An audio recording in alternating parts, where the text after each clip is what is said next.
అందరికీ నమస్కారములు. శుభోదయం. శ్రీ మహాగణాధిపతయే నమః. శ్రీ సరస్వతి నమః. Today is another good day for us. That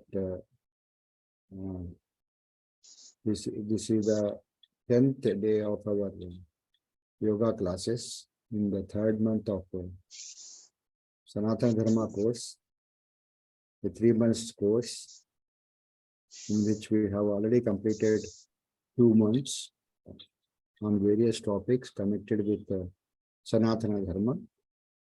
Now we are in the third month, starting with yoga, both the practicals and theory. So now we will start the session with Vande Mataram and then chanting Prarthana.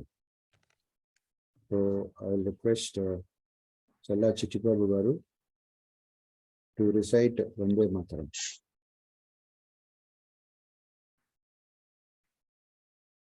Vande Mataram, Vande Mataram, Sujala Sufala Malaya Jasitala Sasya Syamala Mataram, Vande Mataram, Subrajosna Pulakitayaminim, Pullakusumita Drumadala Shobhinim, Suhasinim, Sumadhura Bhashinim, Sukhadam Varadam Mataram, Vande Mataram, Vande Mataram. Vande Mataram.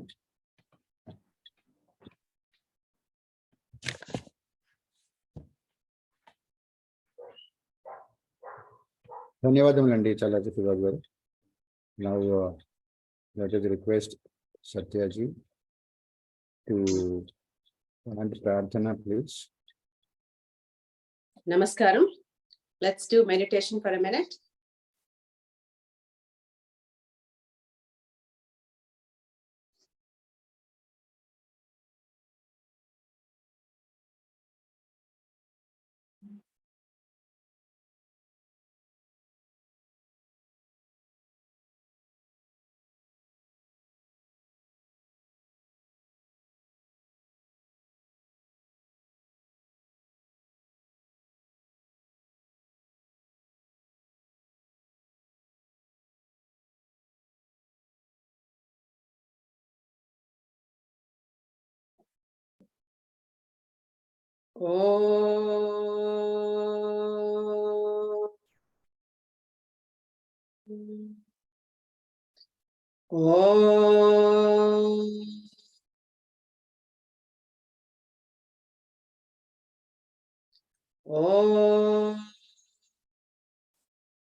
Gananam tva ganapati gumhavamahe kavim kavinam upamasravastamam jeshtarajam brahmanam brahmanaspata anasrunvannotibhis sidasadanam. Om Shri Mahaganadhipataye Namaha. Om Prano Devi Saraswati Vajebhirvajinivati Dhinamavityavatu. Om Shri Mahasaraswatye Namaha. Gurureva Gati Gurumeva Bhaje Gurunaiva Sahasmi Namo Gurave. Na guroh paramam shishurasmi guroh matirasti guroh mama pahi guroh.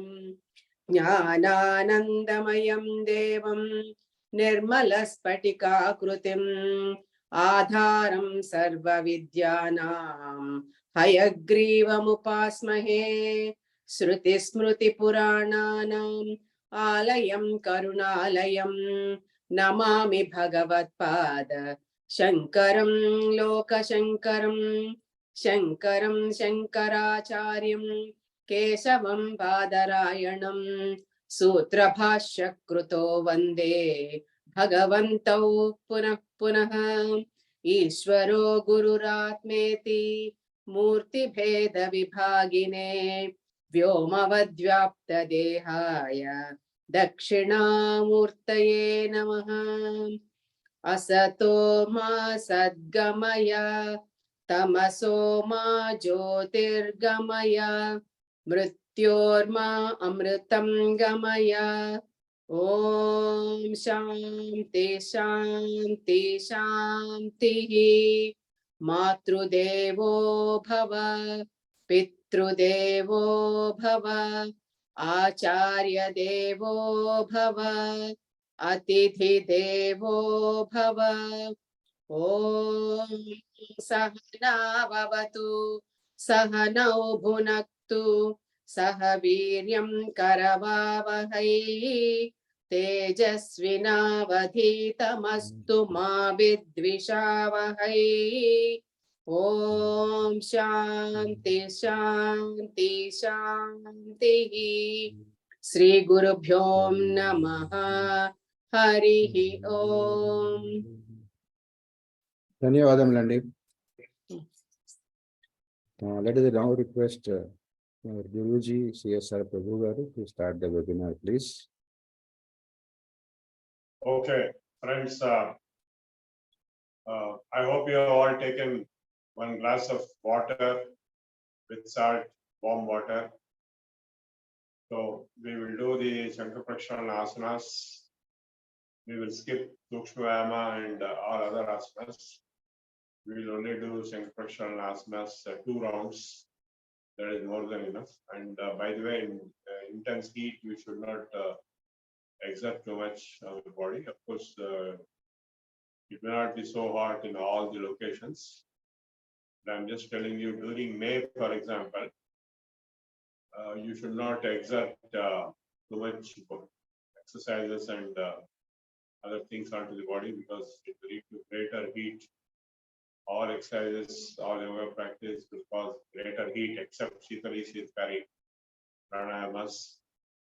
So greater heat is not correct because body will be already dehydrated due to excessive heat outside. So we should reduce, if not stop, the exercises during summer, intense heat during May particularly. Of course, in Hyderabad, the monsoon starts in June. So you can restart your exercise regime in June. So basically, you have to learn the regime in terms of Sukshma complete you can do, and everybody can do in standing position. Then asanas, whatever you are able to do, you do. And next week, my junior Bhushan Purohit, who is the registrar of our VYV of which I am the chairman, taking classes on asanas, Surya Namaskaras, and along with my colleague Ravi Kumar, both are like my own brothers who are my strong supporters, by which we are able to run the VYV even in India and also in other countries sometimes. In Australia also we have a center because Kushi is in charge of both. Anyway, now today the Shatkriyas are there. So among the Shatkriyas, I have already shown you stomach cleaning, Jaladhoti or Gajikarni, drinking water and vomiting. You can do it once in 10 days or once in a week or every Sunday you can do on the phone. I hope you have understood it. If you have any doubts, you can ask me about how to do stomach cleaning, Gajikarni or Jaladhoti. It's called Gajikarni because the elephant does the same thing, it drinks water and vomits. The other Kriya I'm showing is the Shankar-Praksharana, which in fact full version is very complex. We will do only a mini Shankar-Praksharana. There's only 4 rounds. That means 1 round is comprising of drinking 1 glass of water and doing 4 asanas. Second round is drinking 2nd glass and doing 4 asanas. Third round is 3rd glass and doing 4 asanas. Those 4 asanas I'll be showing today, and we'll be doing. Fourth round is drinking 1 more glass of water and doing 4 hours. By the time you finish 4 rounds, you will get a few motions and it will clear your intestines. This is mini Shankaraksha. Whereas the full Shankaraksha will be many more rounds. That will not be done in this course. Maybe we'll do it in the advanced course. So in the advanced course, which will start in July, we will take up at the end of the yoga course, the full Shankaraksha online, where you will be doing 10 rounds and you'll get 3-4 motions. But right now we'll be doing only mini Shankaraksha with only 4 rounds maximum. But today we'll do only 2 rounds. But the 1 glass only you have taken. So second round also we will do today. We'll skip the asanas and other asanas and Sukmayama also, because the body will be too much exerted if you do everything on the same day. So the idea behind this Shankaraksha, I will explain. The word Shankam means sponge. Shankam is not normal Shankam which we have in our house there, but it is this Shankam. Body itself is Shankam. The mouth, the top of the Shankam is this mouth, and the circles around inside the Shankam are the intestines, and bottom of the Shankam, to which the water goes out, is the rectum. So this is Shankam. The body itself is Shankam. So for this Shankam, we are putting water at the top and bringing it from down. This is called Shankha Prakshalanam. Prakshalanam, this Shankam has to be thoroughly cleaned. All the junk which is sticking to the walls of the intestines or stomach and causing a lot of trouble. Like constipation, those who don't get proper motion, for example, or hard motion or difficult motion, that is the root cause of many problems. It will mean complications like piles, fissures, and even skin diseases, or even epilepsy. Acute constipation can result in epilepsy also. So it is very essential that your bowels are clean. So the simple technique is to drink 1 glass of water, warm water with salt. Of course, if you have high blood pressure, you should not drink that water with salt. You can drink only water without salt. If those who don't have high blood pressure, most of you may not have high blood pressure, so you can drink water with a little salt, just 1 pinch mixed in it. So that water will be going through the body, and these 4 asanas are so designed that the water will be pushed from top to bottom, step by step. So first asana is the Sarpasanam, which is the mechanism of doubling the water left side, right side in the stomach itself. We have this stomach at the top. Of course, right side we have the liver, but water goes into the stomach. Then second asana is Urdhvastasana, like a Bharatanatyam pose, and with which the water goes further down, it is pushed. And third is Katichakrasana, which we were doing in Sukshmayam also, we will be doing now. With that, the water will be pushed further into the lower intestines, and after finishing lower intestines, water will come to the large intestines at the bottom. So for which the fourth asana, Udarakarsha. So the water will be pushed into all the 4 parts. 4 asanas will push the water into 4 parts of the alimentary canal. Alimentary canal starts with mouth and ends with rectum, anus. So the alimentary canal is cleaned, that is Shankam, the Shankha Prakshalanam. All diseases are cured because all diseases are originating only in the Shankam, that is the alimentary canal. So first we will be doing Sarpas. We have already taken water, I presume. So we will be doing Sarpasanam. Only 1 round we will do today, and tomorrow we will do 2 rounds, and after tomorrow we will do 3 rounds, and finally 4 rounds. Maybe on Sunday or something like that. Because after doing this mini Shankaraksha also, it is better you be at home, don't go around outside. It will cause a lot of problems if you go around outside. So outside, we should not go means holiday should be there. That Sunday must be the right day. So what we'll do is now we will do 1 round, and for just practice, we'll do one more round without water.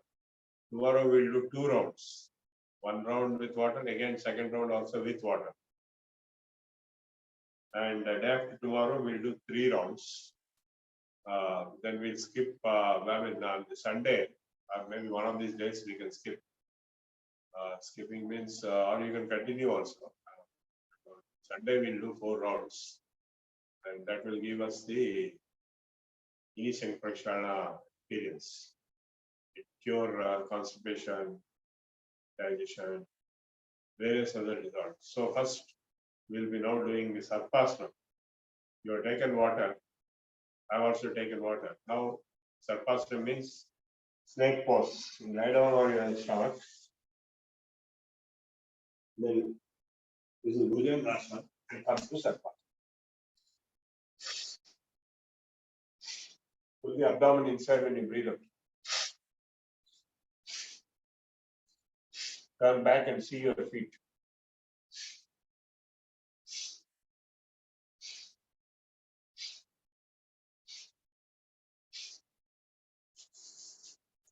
Next, we are going to Urdhvasana.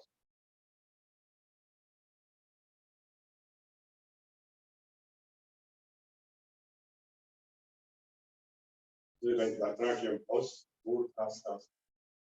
Keep your fingers like this. Breathe out, go to the sideways, pulling the abdomen.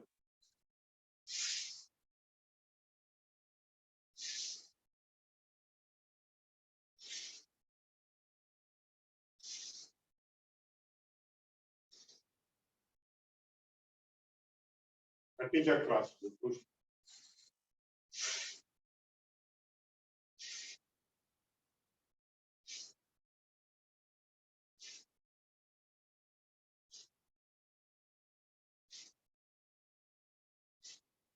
Next times the left, times right, rotate 5 times.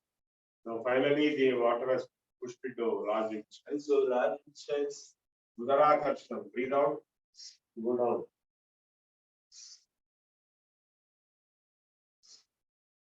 Turn back.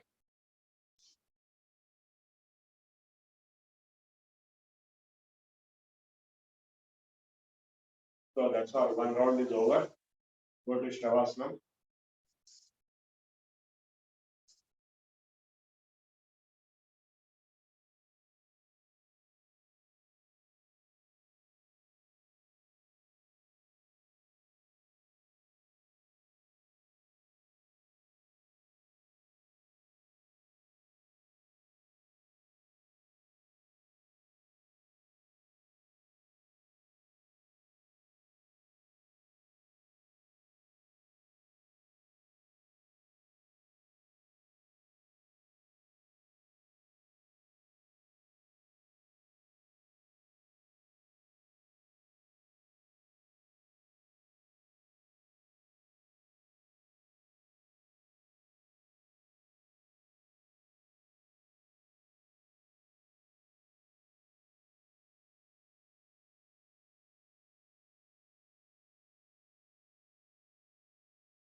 Back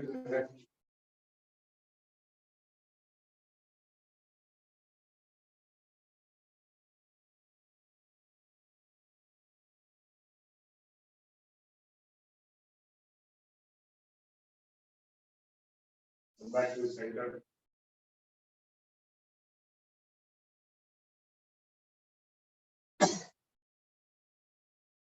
Turn to the right.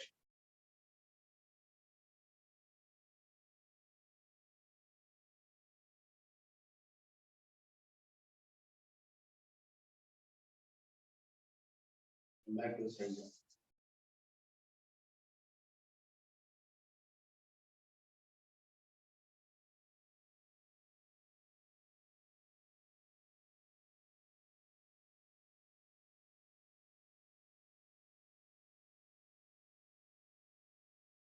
Okay. Now again, we'll do 1 more round for practice without second glass of water today.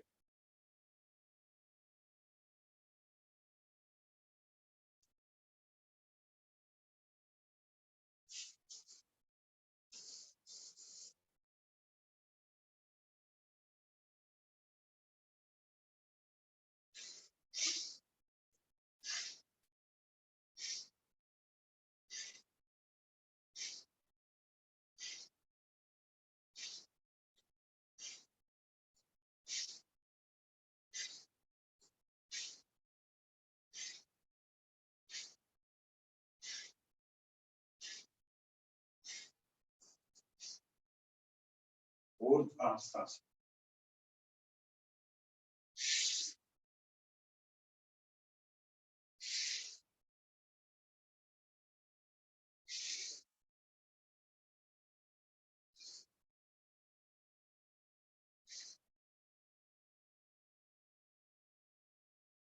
Chakrasana.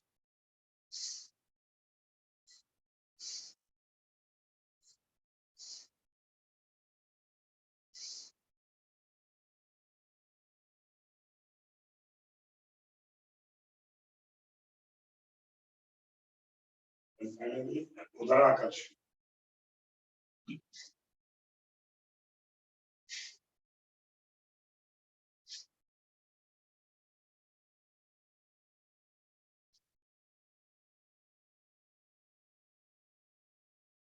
So we have finished all the 4 asanas. Again, we go to Shavasana for a while.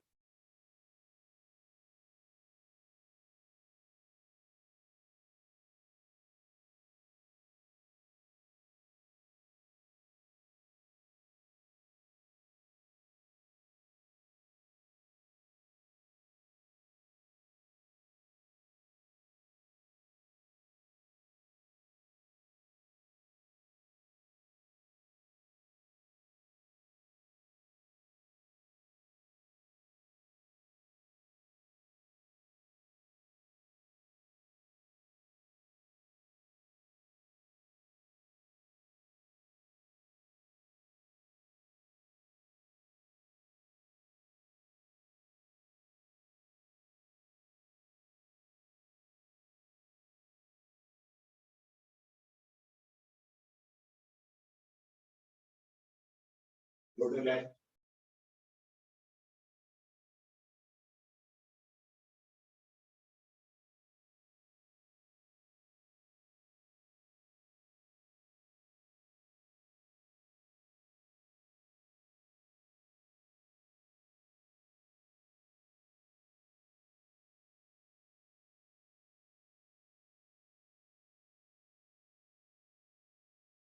Center.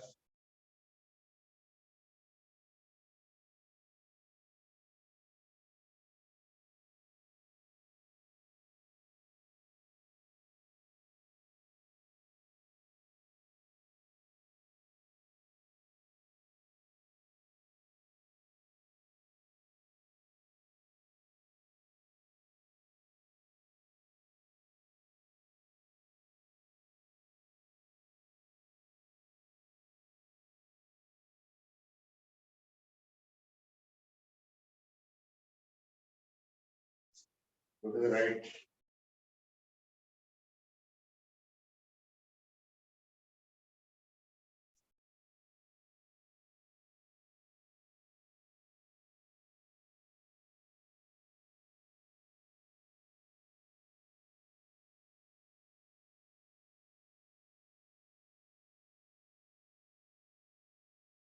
Center.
Okay, now get up slowly and sit down.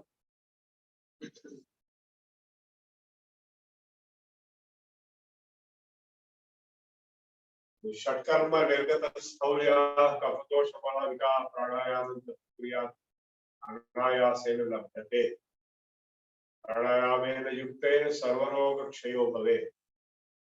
So the therapeutic yoga, Hatha yoga, which is physical yoga, is having the therapeutic dimension, can be used as a medical system for treatment of any disease or prevention of any disease. And prevention is definitely better than cure. Can be used for treatment and cure also, but it's better to prevent all diseases which are waiting to pounce on you and kill you. So, like wild animals in the forest.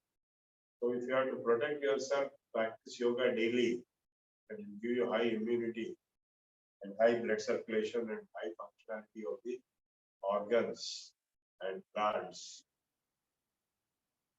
That way, you will be able to live healthy, happily, a long life, even up to 100 years, at least 90 years.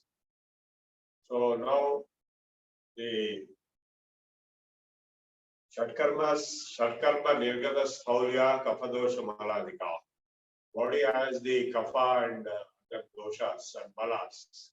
Malas means excretions, which have not been ejected out of the body, they remain in the body. So to remove them, these kriyas are being performed. So all these kriyas are meant for cleaning the body, that is removing the impurities in the body. How to remove the impurities in the body? Through water and through the kriyas. So stomach cleaning will remove the impurities in the stomach, and intestine cleaning will remove the impurities in the intestines and the entire alimentary canal. Because all diseases are coming due to impurities in the body. What are these impurities? These impurities are pesticides which we have consumed, or similar undigested material. A lot of it will be there in the body, left out. It becomes cholesterol. But what is cholesterol? It is nothing but undigested food, unassimilated or unthrown out food. So these Shatkarmas are the more powerful techniques than asanas or any other technique, because they clean the impurities physically away from the body. So they assume great importance, and other yoga schools don't teach Shatkarmas, cleaning processes, because they themselves don't know. They teach only asanas, or they teach only some so-called pranayama. So our school, our Hiren Brahmachari's lineage, and also Bihar School of Yoga, which is based in Bongir, but has a global presence. They teach the Kriyas. Sukshmayama is taught only by Hiren Brahmachari's lineage, not even by Bihar School of Yoga.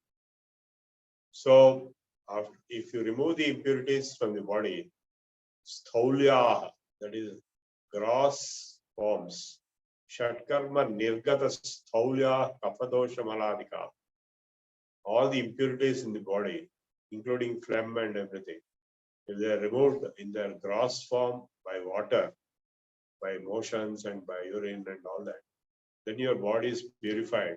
Then you can do pranayama. Pranayamam tata kuryat anayasena labdhate. You will get success only after the body is purified. Everybody will do pranayama without getting any success. So the main reason is they don't know how to do kriyas, the cleaning process. So neti is their nose cleaning. I'll show you maybe tomorrow or sometime with the pot. And dhoti already I showed you, vomiting water from stomach.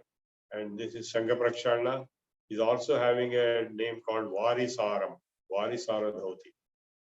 Varisaram param gopyam deha nirmalakarakam. Devadeham Bhave, divine body will come if you perform the complete Shankha Praksharana once in 3 months or once in 6 months. So we will try to do the complete Shankha Praksharana in the advanced course, which is starting from July.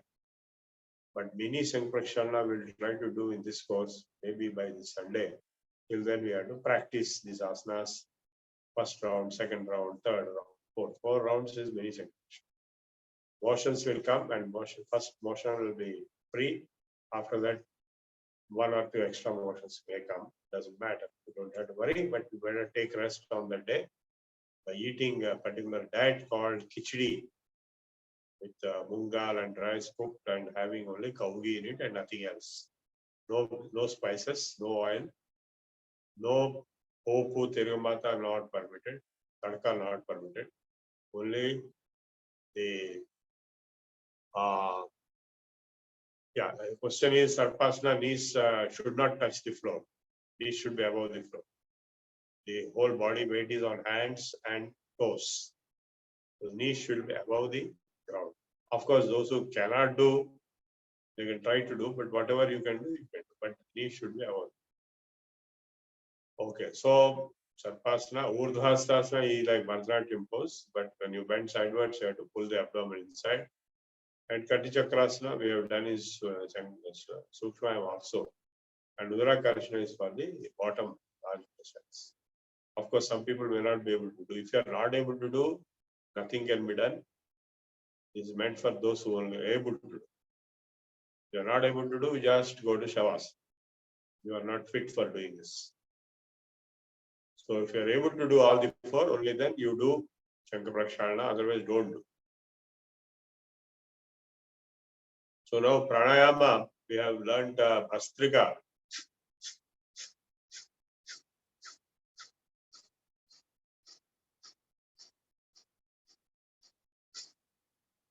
So that is the main principle, pulling the abdomen inside and pushing it forward.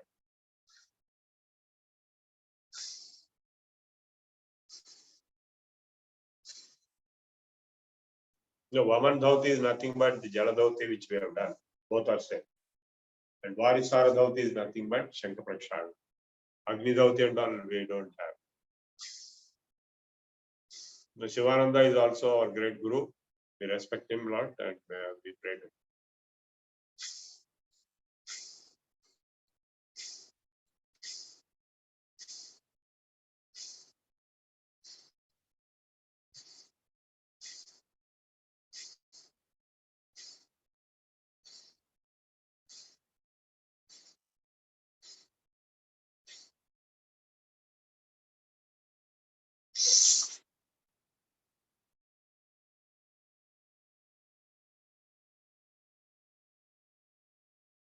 The best time to do Shankha Praksharana is before 8 o'clock. It should be over, before 7. In fact, it should be over before sunrise on the final day. But we'll plan the mini Shankha Praksharana on this Sunday at 6 a.m. and we'll finish by 6:30 a.m.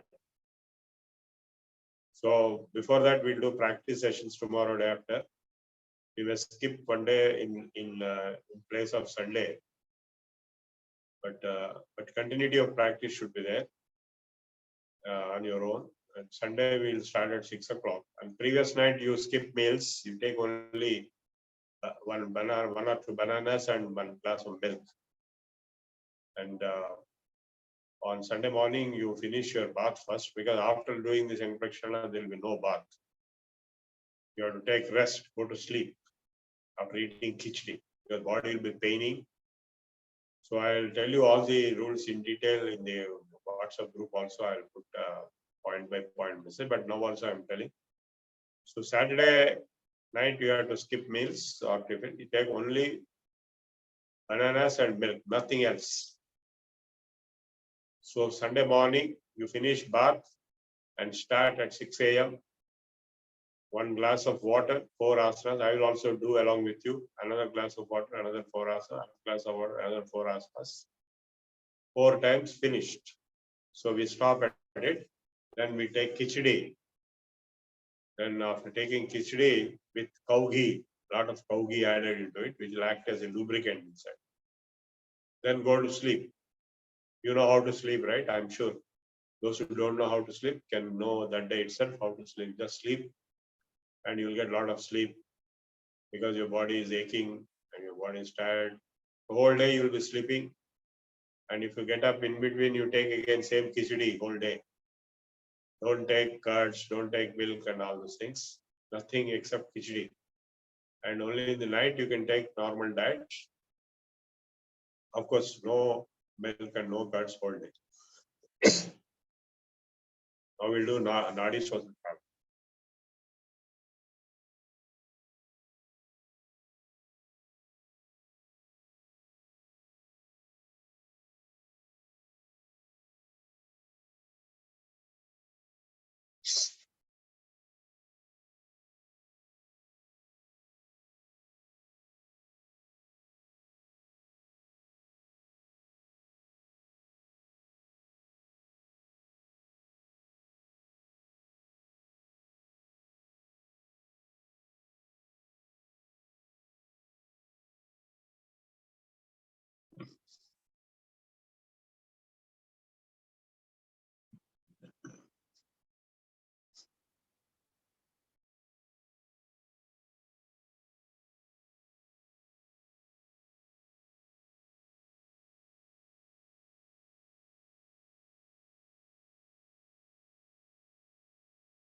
Now I'll teach you a new pranayama called Sitali pranayama.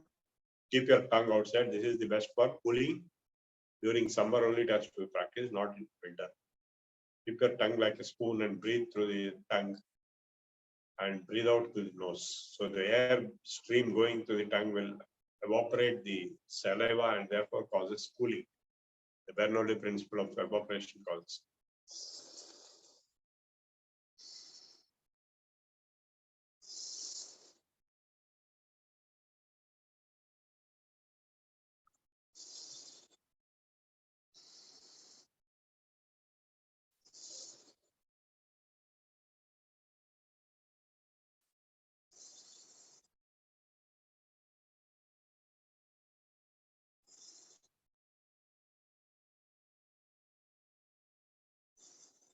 Now we'll do Sitkari pranayama, where you keep the teeth through the teeth gaps, the breeze will go inside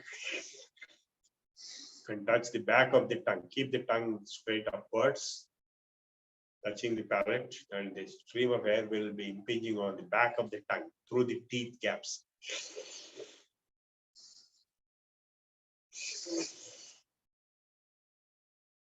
And breathe out the nose.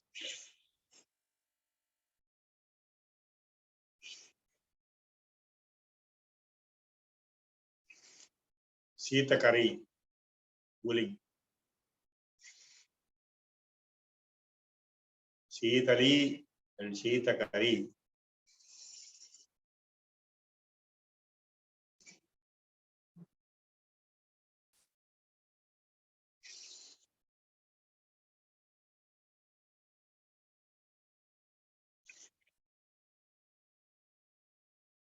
Twenty times.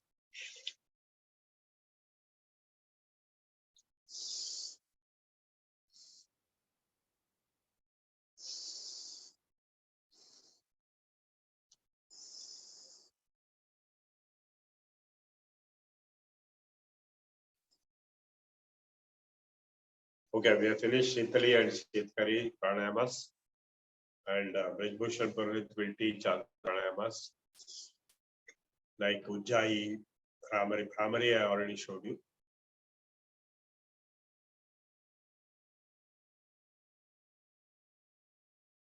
I've shown you Bhramari already. I think so. If not, I can show you now. Bhramari is nothing but producing the sound of Om, which is like sound of Brahmara. That is, you know, Brahmara, right? and then close the ears at the same time.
So COVID time, Ramani was recommended by doctors to remove COVID from your head.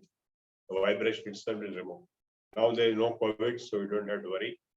But vibration is very good for your head and relaxation and cooling and coming down of the mental activity, close thoughts. So I hope you all understood Sitali, Sitkari and Brahmari. So there is a question whether Sitali, Sitkari can be done anytime. Yes, it can be done anytime provided your stomach is not full. So all pranayamas can be done only when there is empty stomach or almost empty stomach. Morning it will be empty stomach and evening it will be almost empty stomach. If you have 4 hours gap after lunch, any yoga practice except Vajrasana cannot be. This is Vajrasana. Only Vajrasana can be done any time in the day, even when your stomach is full with food. Otherwise, all yoga practices should be done only when the stomach is empty. Because if the stomach is not empty, then there are a lot of problems coming. Stomach ache will come and vomiting will come and all those things will happen. But any yoga practice will involve some kind of stomach movement. Stomach movement with the full stomach will mean trouble. Will mean deep trouble. You'll get stomach ache and you may get vomiting also or other things. So that's why stomach should be empty. That's number one. And all yogasanas should be practiced with lungo tight underwear. Otherwise, your testicles will be damaged, particularly the inverted poses and dhanurasana where there is pressure on. So this is about the pranayamas. I have already shown you Bhastrika, Brahmari, and Chitali, Sitkari. So now the Nadi Shodhana pranayama, which is common, simple left, right, Nadi. It's also known as Anulom Vilom.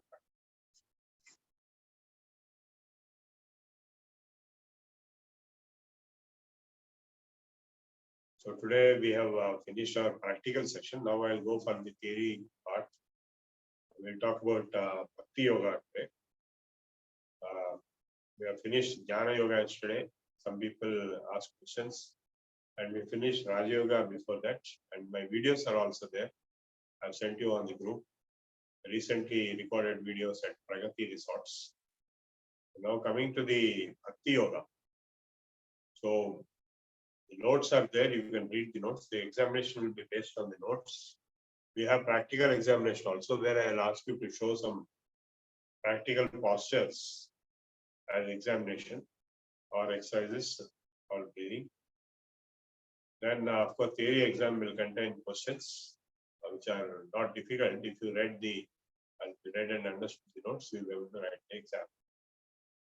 So now in the Bhakti Yoga notes, important point you have to understand is that word Bhakti comes from the root bhaja, that is to praise or to be in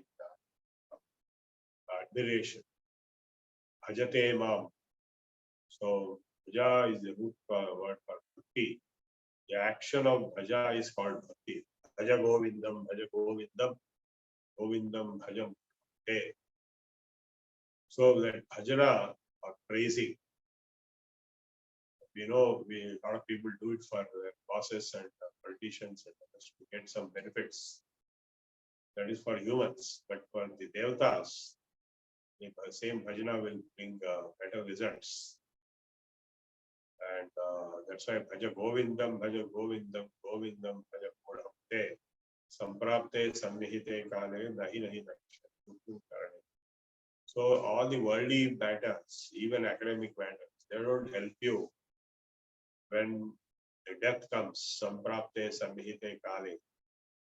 Only Govinda Narayana can help you in that time of death, so that you will be rescued from the miseries of hell and rebirth with worse conditions, possibly because of the sins committed.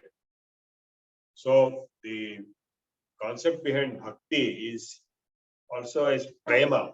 In fact, Narada wrote a whole text called Narada Bhakti Sutras, and Shandilya Bhakti Sutras are also there. And Bhagavad Gita 12th chapter has explained very quickly what is Bhakti Yoga. Name of the 12th chapter in Bhagavad Gita is Bhakti Yoga. They are covered in our Bhagavad Gita lectures. So again, today we'll be trying to understand what is Bhakti Yoga. So in Bhakti Yoga, the Bhakta and the Bhagavan both are there. So in between them, there is a kind of attraction, a kind of upasana, which is called Bhakti Yoga Upasana, which can be puja, or which can be bhajana, which can be kirtana, or which can be meditation, or which can be a ritual in a temple.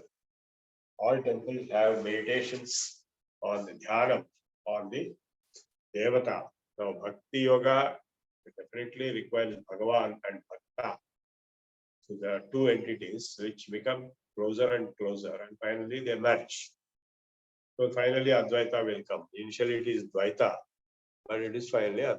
Same thing, Visishta Advaita means initially Dvaita, but finally Advaita.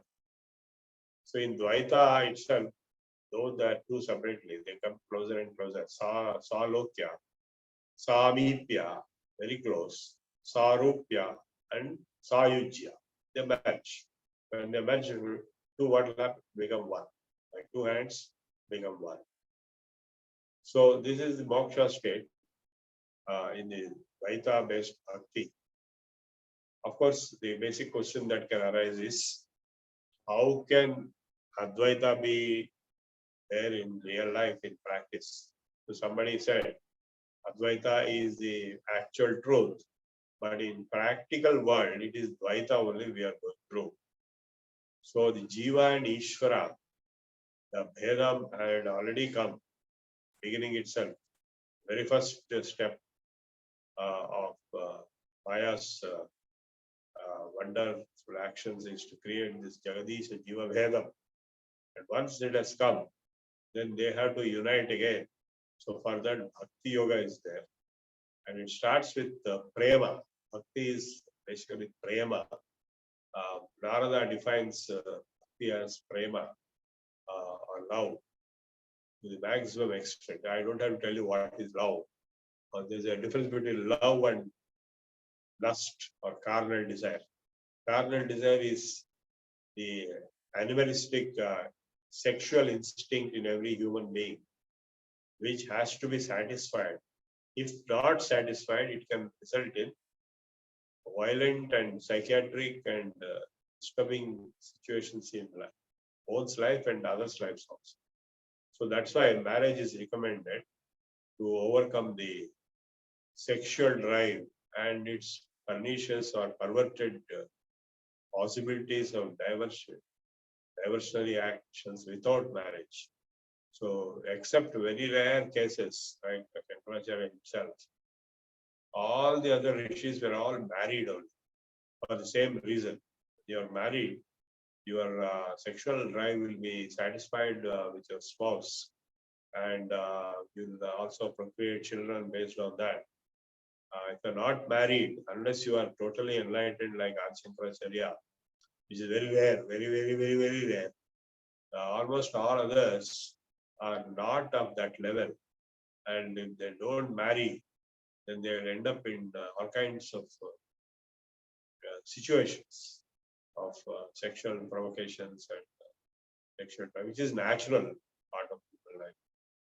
So it is better to get married rather than remain unmarried and get into deep trouble by doing all kinds of hanky-panky things to satisfy your sexual desires.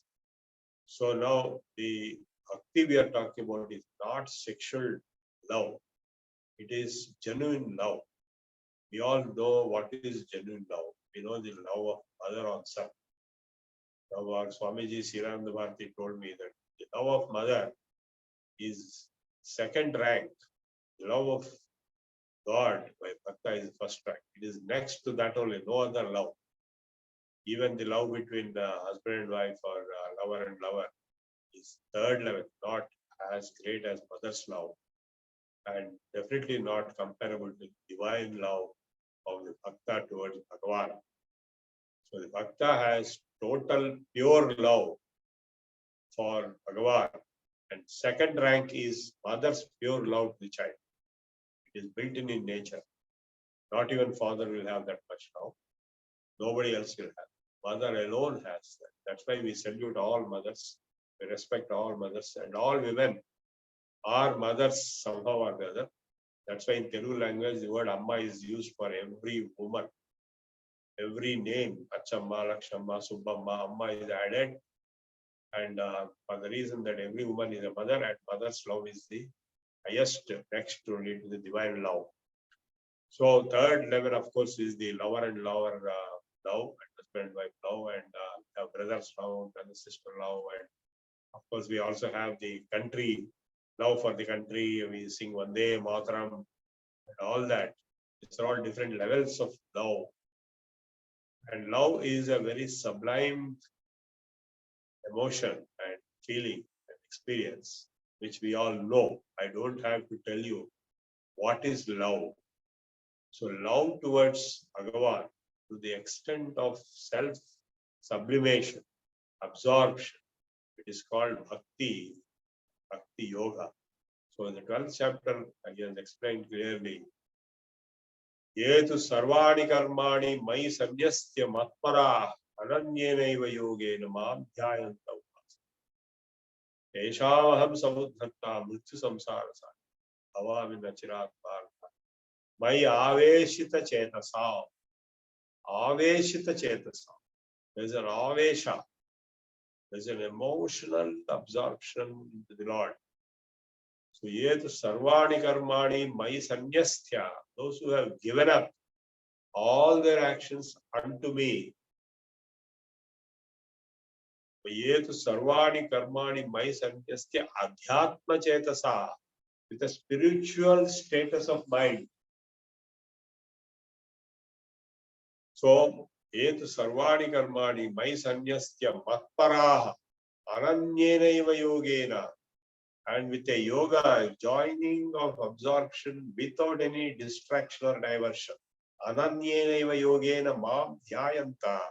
Those who meditate on me, dhyana on me, upasate, upasana, perform upasana, they shall be rescued by me. Teshamaham samudharta, mrityu samsara sagarat, rescued from this ocean of samsara, which is full of death.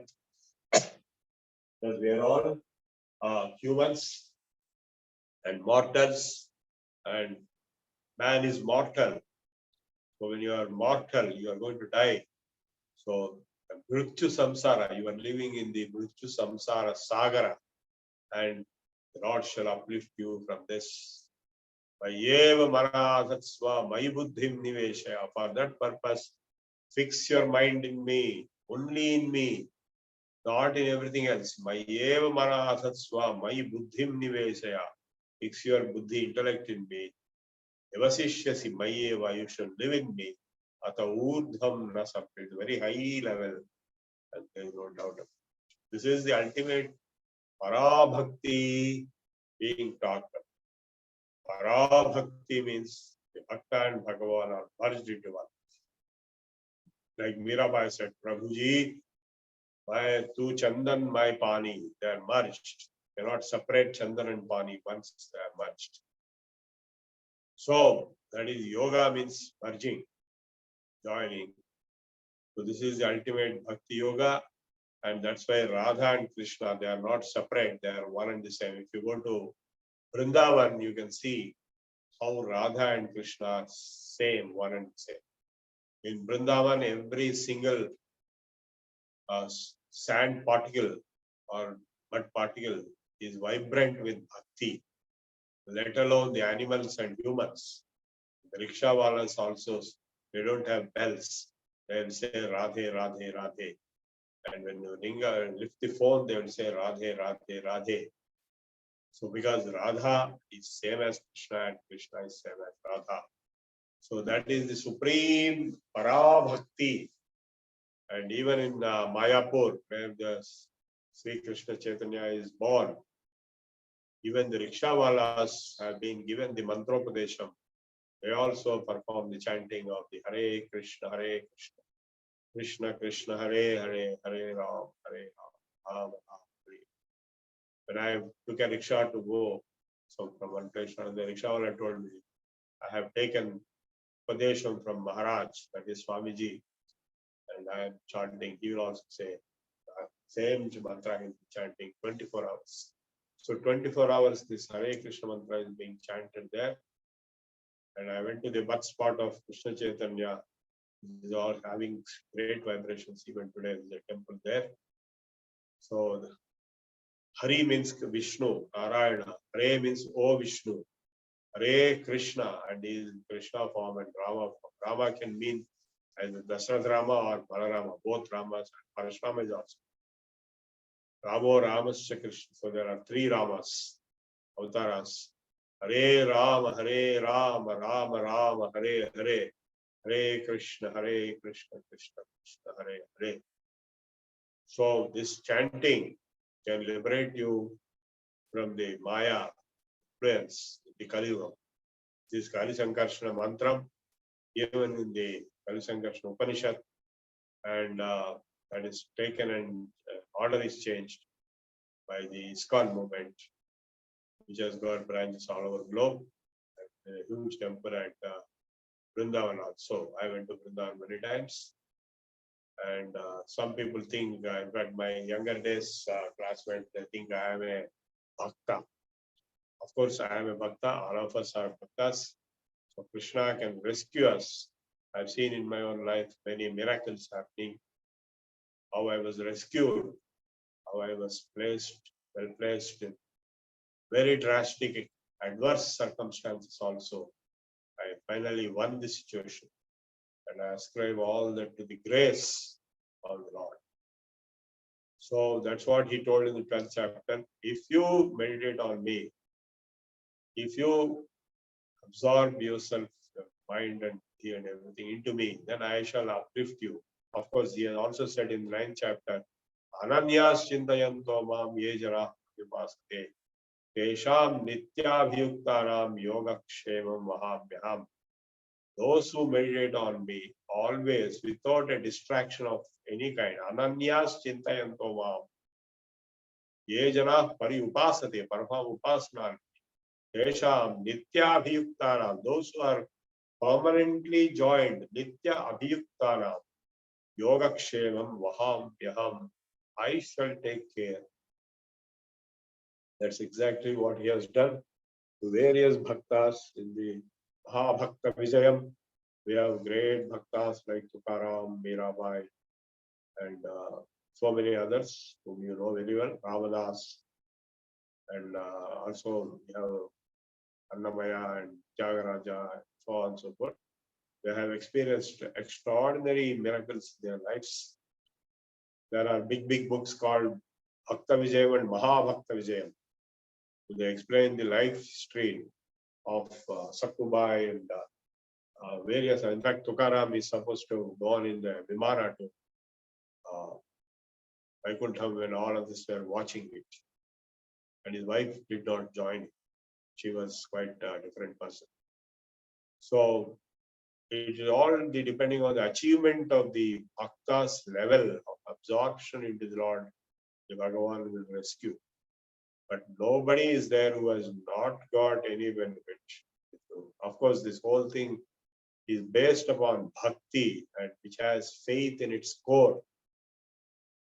And he has also clarified in the 9th chapter and other chapters, Ye yathamam prapadyante tam tathaiva bhajamyaham mama vartman vartante manushya partha sarvashaha. Need not be only as Krishna alone. It can be as any other form, any other devata upasana. Yepi anya devata bhakta, yepi mameva. They also reach me, anya devatas. So because it is Parabrahman, Paramatman, you can worship Paramatma as Vishnu, Narayana, Krishna, or Rama, or Shiva and Avtaras of Shiva, or Deva Panchayatanam, or Shakti and various forms of Shakti, the Navadurgas, or the Ashtalakshmis, or the Saraswati, Icha Shakti, Kriya Shakti, Jnana Shakti, or as Ganapati, which is part of the Shiva family, and Kartikeya, Subramanya, Sharavana, Bhava, or as Surya and the Navagrahas. All different options are available because diversity is natural and they all finally means it's the same Parabrahma. That much understanding you must have. If you don't have that, then you will fight with each other, and that is wrong. This is about the Shanmatas. Adi Shankaracharya established the Shanmata is called Shanmata Sthapanacharya. Of course, there were 72 matas at this time. He merged all of them into Advaita and established Shanmata Upasana. That's why not Shanmata Sthapanacharya. All the temples are part of Bhakti Yoga. Temple worship. In the temples, whatever happens is the Bhakti Yoga process of adoring the Adhisthana Devata there, the Ishta Devata. So this raises us to the concept of Ishta Devata.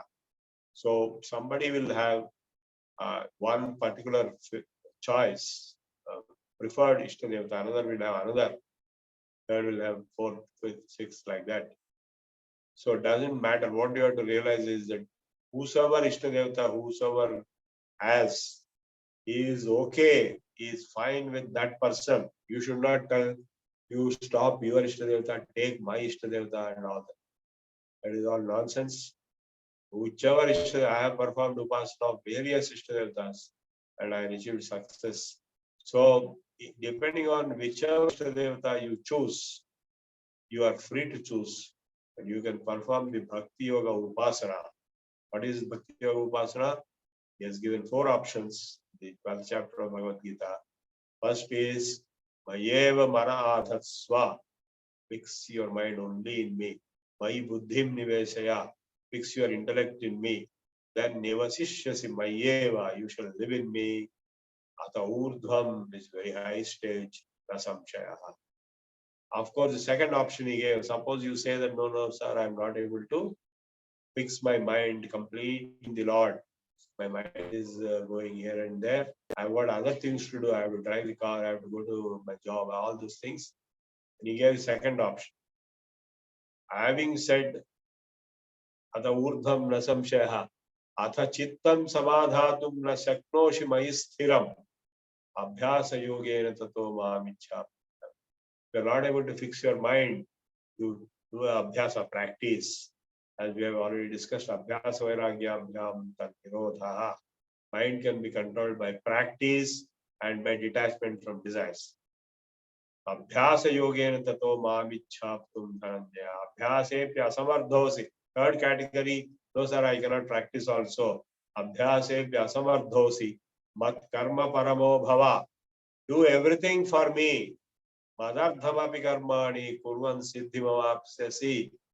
Adhai samapya shaktosi kartumad yogamashritah. If you say that I cannot do that also because I don't have faith in you, even then he gave a fourth option. Adhai samapya shaktosi karma. Madardhamapi karmani kurvan siddhimavapsyasi. Adhai samapya shaktosi kartumad yogamashritah. Sarva karma phala tyagam tatah kuryatatva. You give up the attachment to the desires of all your actions. You perform your duties, all actions as per requirement, but don't get obsessed with the result. That is karma yoga. The fourth option in bhakti yoga is nothing but karma yoga. That is, you give up the attachment or obsession to the result, but perform the action perfectly. Yoga karma kaushalam. So I hope you understood what is karma yoga, what is bhakti yoga. Now there was a question, why so many gods? Because so many human beings, purra ko buddhi jiva ko ruchi. There is a proverb in Telugu that every skull will have a different idea and every tongue will have a different taste. That is the reason why so many gods and goddesses exist. And that is democracy, religious democracy, philosophical, spiritual democracy. The Hinduism alone permits it and enables it and encourages it and allows it and gives the freedom. There is no compulsion. Whereas other religions are enforcing a particular version of their own narrative. But they also know it's the same God for all. If you ask any Christian or Muslim or Jew, he'll say God is only one. Suppose Christians say God is only one. Muslims say God is only one. Jews say God is only one. And Hindus also say God is only one. How many gods are there? Four are there. Four ones are there. Or is only one? No, one only there is. So, if you have 4 or 40 or 400 or 4,000, doesn't matter. It is only one. Then what are these multiple? They are only different versions, different windows. Like Saraswati, if you take, it's the knowledge window to the Supreme Being. If you take Lakshmi, it is a wealth or all the 8 types of wealths, window of the Supreme Being. So all these are windows, but the Supreme Being is only one. This is accepted. This is what I proposed in my Dharma Yoga framework book also. And all our friends in the other religions also accept it is only one. Everybody says one, but everybody is claiming to be different, which obviously something is wrong. So the differences are only in the approach.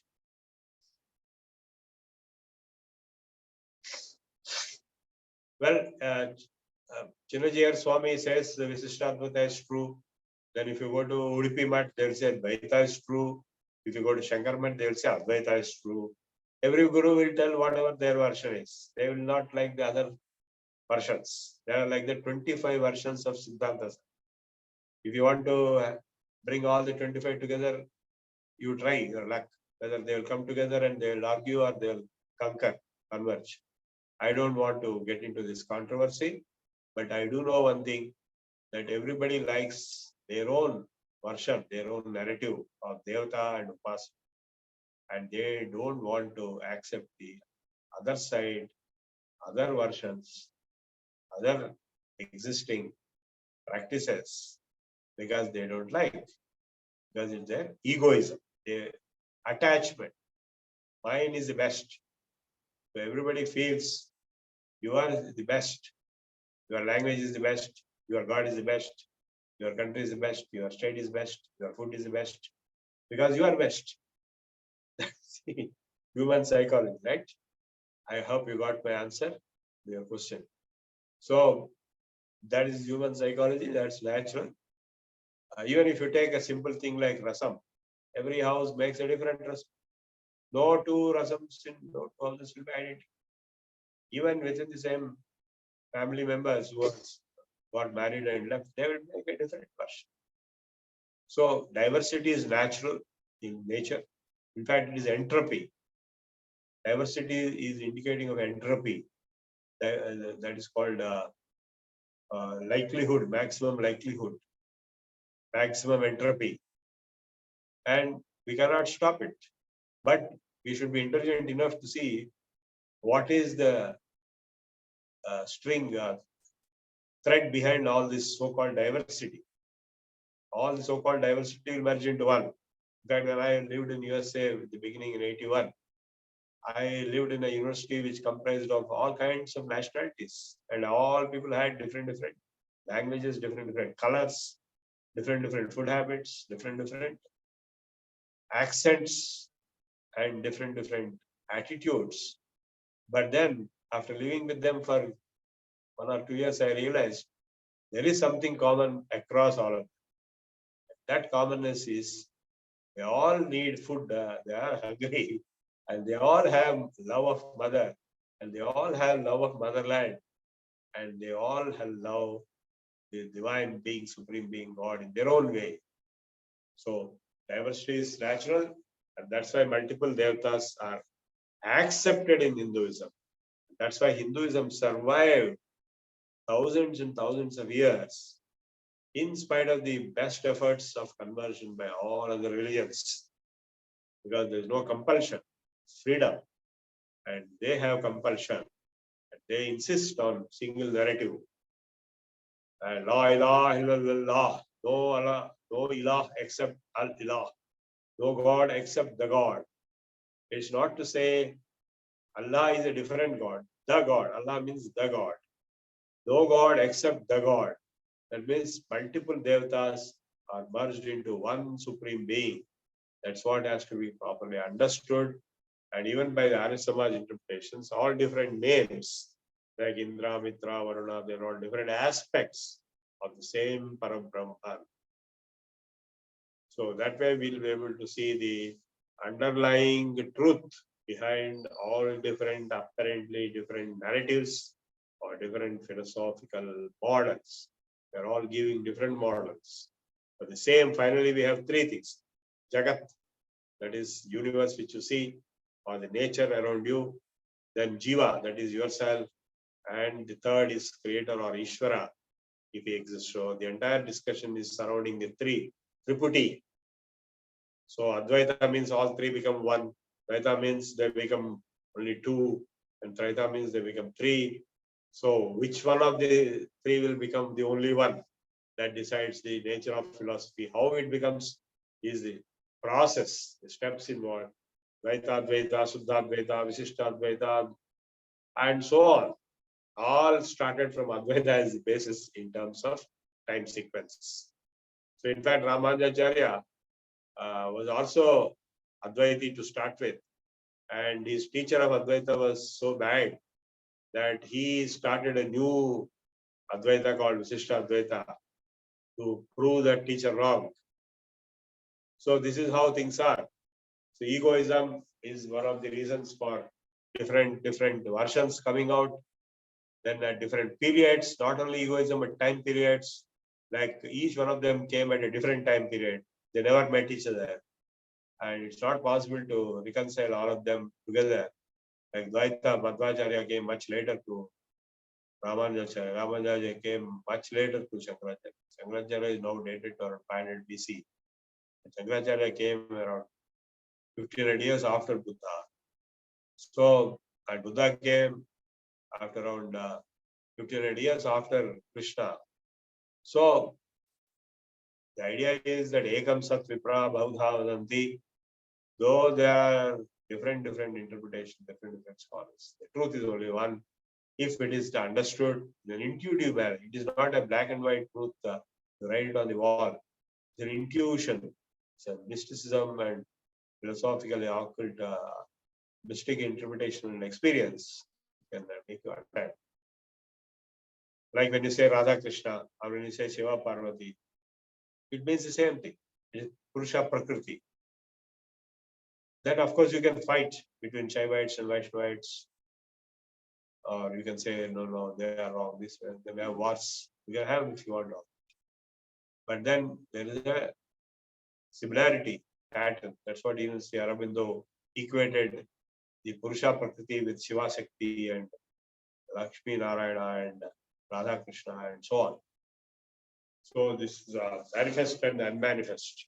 The unmanifest is Shiva, manifest is Shakti or Maya, Brahman and Maya, are the same. So I hope you have understood what I am saying. And then the question of Ishta Devata. Somebody can have Ishta Devata, say Bala Krishna. Somebody will have Navar Krishna, Radha Krishna. Somebody will have, Gita Nath, Gita Deliverer Krishna, Vishwarupa Krishna. So all these people, all these versions are valid. In fact, in Bhakti Yoga, there are many stotras for Balakrishna, and then for Radha Krishna, and then for Gita Krishna, and so on. So all are valid. And similarly, for other devata, Rama. Rama is a warrior Rama, a king Rama, as Sita husband Rama, and then the philosopher Rama, as dharmic Rama. So these are all different amshas or windows. I'm glad that you have understood. And if so, all are valid. Ishta Devata can be any one of them. They are valid. And because they are valid, why they are valid? Because they are windows to the same thing. And that same is Om and Parabrahman.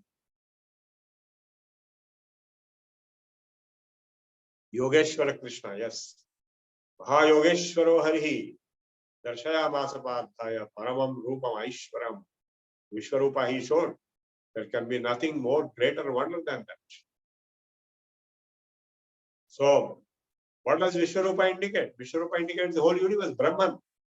The word Brahman means Brihat, that which is everything. So, Vishwarupa is just indicating the Brahmi manifestation of Narayana, Krishna, and you can take Shiva also, it doesn't matter. So that's why in the Mahanyasam, Deho Devalaya Prokto, Jivo Deva Sanataraha, Tejed Ajnana Nirmalyam. Some of you must have got wondering, surprised, and intrigued in the last few days when I told Soham and all that. This is the same thing. It is Jnana Yoga and this is Bhakti Yoga. In Bhakti Yoga, the Bhakta and Bhagavan are different. They gradually merge. So I told you Triputi, the Jiva, Ishvara and Jagat, or Jiva, Ishvara and Prakriti. They all merge. So these are the different Siddhantas, different Acharyas, all finally intuitively tell the same thing. They won't agree that they are telling the same. They will say, I'm right and others are not right. In fact, they may say others are wrong. That is where the trouble starts. But if you study deeply, I studied all these things for the last 60 years. No, I accept all gurus. Though I have been brought up in Advaita, I have studied, as I told, Advaita is the foundation on which these people have developed extensions. The word Visishta Advaita itself means it's an extension. So Dvaita is common sense, but Advaita is not common sense. So by studying all this, we will understand that there is an inherent underlying undercurrent of commonness, though they are all appearing to be different windows. Okay, we'll stop here. I think we had a lot of discussion. We'll now do some meditations. Close your eyes, watch your thoughts, and then watch your breath.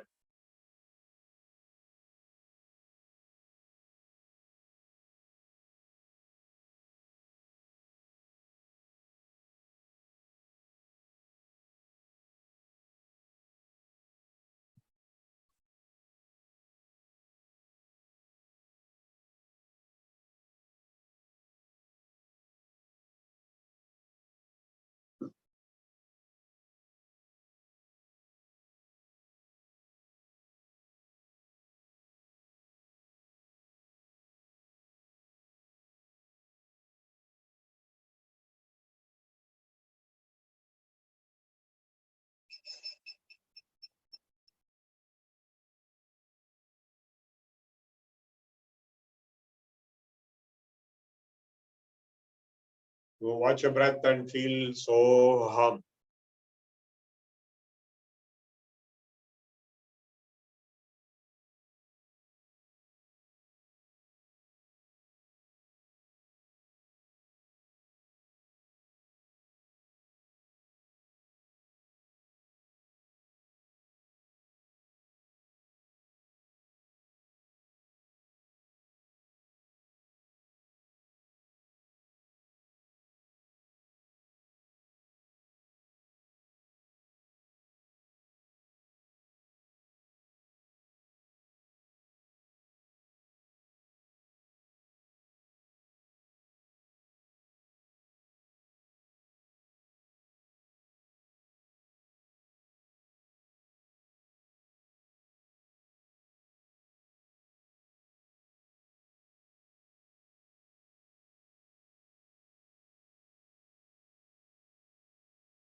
Oh.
So I'll quote the quotation from Meher Baba. When the mouth is silent, mind is active. When the mind is silent, the heart is active. When the heart is silent, the soul is active. When soul is silent, God is active.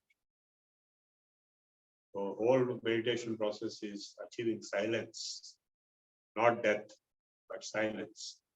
Soul silence is surrender, parabhakti. Then only God will be active. The soul will be silenced only when the emotions are also silent, sublimed, sublimated, supreme being. And the emotions are the heart. That will be felt only when the mind stops functioning, which is just analysis of logical nature. And mind will start acting only when mouth is stopped. So when the mouth is silent, mind is active. When mind is silent, the heart is active. When the heart is silent, the soul is active. Soul is silent, God.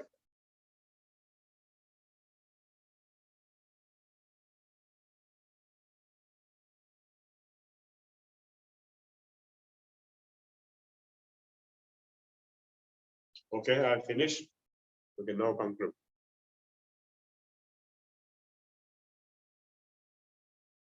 Okay.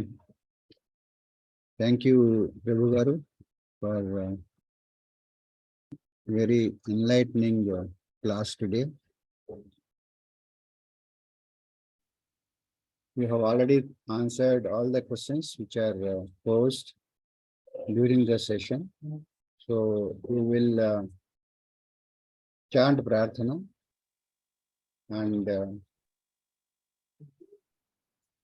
recite national anthem. Satyaji.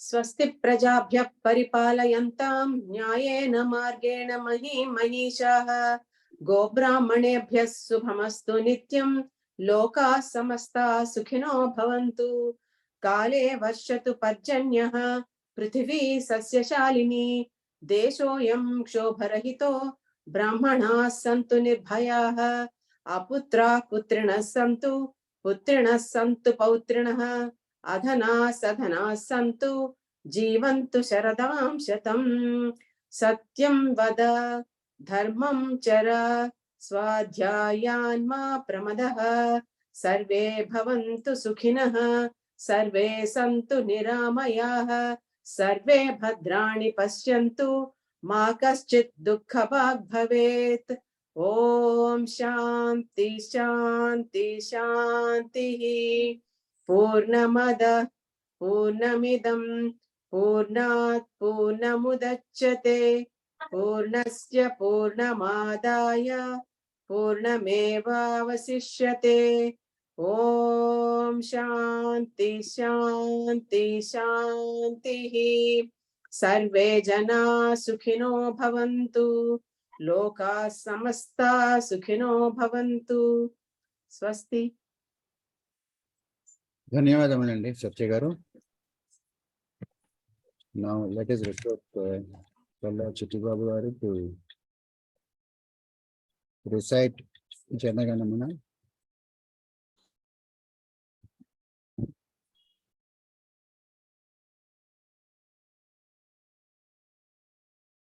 Jana Gana Mana अधिनायक जय हे भारत भाग्य विधाता पंजाब सिंधु गुजरात मराठा द्राविड उत्कल बंगा विंध्य हिमाचल यमुना गंगा उच्छल जलधि तरंगा तव शुभ नामे जागे तव शुभ आशीष मांगे गाहे तव जय गाथा जनगण मंगलदायक जय हे भारत भाग्य विधाता जय हे जय हे जय हे जय जय जय जय हे जय जय Jai Hind. जय